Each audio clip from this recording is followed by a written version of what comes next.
Al borde de la quiebra, Ucrania ha negociado un préstamo de 17.500 millones de dólares con el FMI. A cambio, se requiere una reestructuración de la administración pública y más transparencia. Es la misión del ministro de Economía, Aivaras Abromavičius, ucraniano de origen lituano. ¿Qué tipo de reformas está dispuesto a aplicar? Las principales reformas incluyen la desregulación.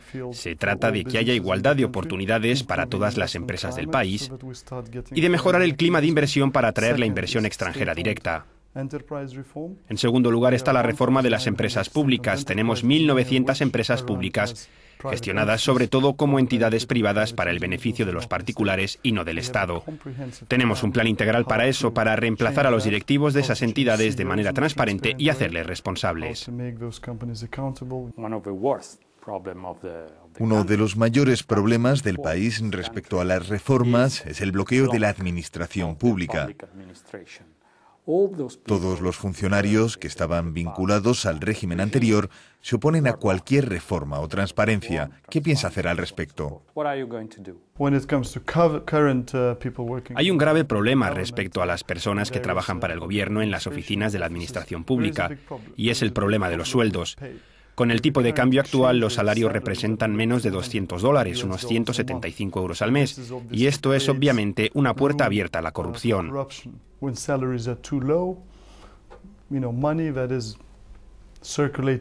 Cuando los salarios son muy bajos, se producen más sobornos. Por lo tanto, también queremos adoptar una reforma administrativa para reducir considerablemente los empleos del gobierno y aumentar los sueldos del personal que vaya a permanecer.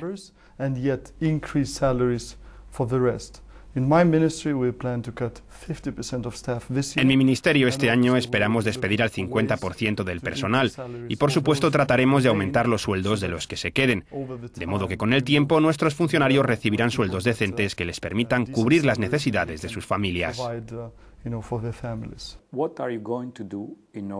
¿Cómo se van a deshacer del sistema económico y político que representaban los oligarcas, que de hecho es un atavismo común a las antiguas repúblicas de la Unión Soviética? Ya no quedan grandes oligarcas en el país, pues con el declive económico y la depreciación de la moneda, los oligarcas ahora dirigen pequeñas y medianas empresas. Sí, pero la mayor parte de su capital está en dólares y en el extranjero. Sí, pero con la economía en declive, muchas empresas obviamente tienen enormes deudas y la recuperación es casi nula. Así que la influencia de los oligarcas no es infinita como lo era antes. Hemos eliminado intermediarios en el mercado del gas y en este momento compramos mucho más a Europa que a Rusia. Y sin intermediarios a ese nivel, todo se hace de forma transparente.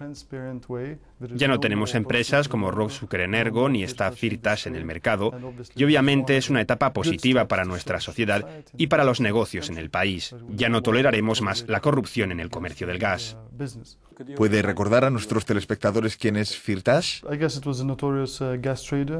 Es un comerciante de gas con muy mala reputación que compraba gas al gigante ruso Gazprom para revenderlo a Ucrania.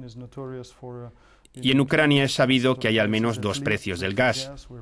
La población obtiene el gas a un precio muy bajo, muy subvencionado, mientras que la industria paga el precio del mercado, lo que abre las puertas a la corrupción.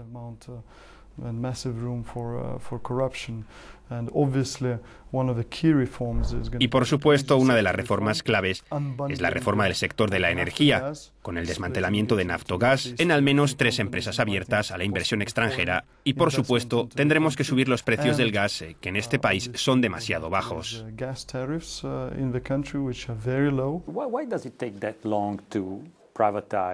¿Por qué tardan tanto en privatizar las infraestructuras de transporte del gas, muy estratégicas e importantes tanto para su país como para Rusia y la Unión Europea?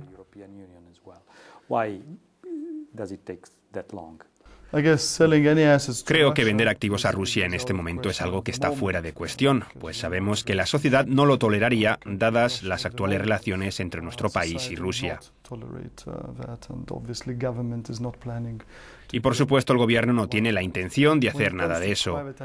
Respecto a la privatización de activos del gas, somos conscientes de que en tiempos de guerra su precio no es lo suficientemente elevado para sacar ingresos sustanciales para el presupuesto.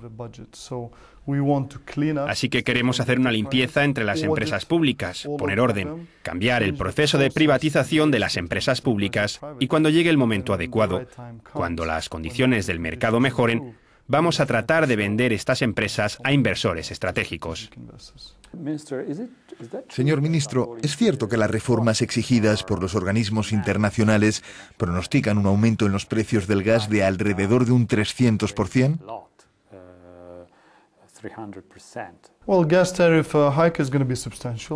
Bueno, la subida de los precios del gas va a ser importante, eso es seguro. El precio final será fijado por la Agencia Nacional de los Precios de la Electricidad y el Gas. La posición del gobierno sobre este tema es que los ricos no deben beneficiarse de unos precios más bajos, como es el caso hoy en día. El gobierno cree que hay que elevar los precios del gas a un nivel lo más cercano posible a los precios del mercado y que hay que compensar esta subida mediante subsidios para la gente con menos ingresos. Los pobres tendrán que declarar sus ingresos y solicitar la ayuda. Eso es todo lo que tendrán que hacer. Y así se compensará la subida de los precios del gas. ¿Nos podría decir cuál es su definición de pobre? ¿Qué nivel de ingresos define a un pobre?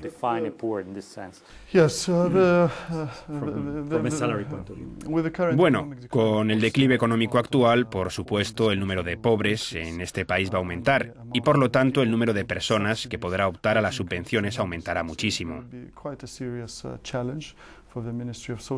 Este será un serio desafío para el Ministerio de Asuntos Sociales, pero hemos previsto contratar a más personal para manejar la situación y para que pueda beneficiarse todo aquel que solicite la ayuda.